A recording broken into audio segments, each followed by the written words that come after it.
مسابقه انجام بشه دوستا از ورزشکارا. حکیم زاده صد مخابره باز برنامه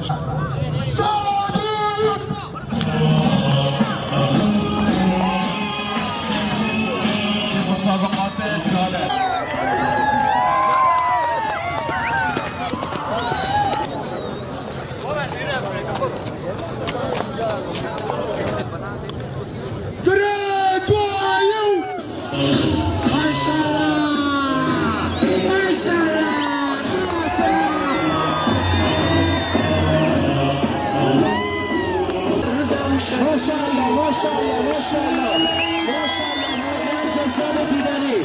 مسابقه خیلی عالی بود. نام خدا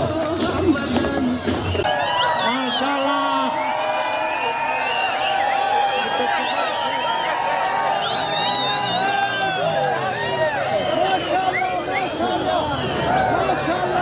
دوستای ما که از ولایات مختلف هستیم در جریان مسابقات. لطفاً دوستا کنار خط مانع نشین، دوستا متوجه باشین کسی از دایره عبور نکنه. نام خدا تشویقا به هر دور ورزشکار رو ببرد شده. ماشاءالله.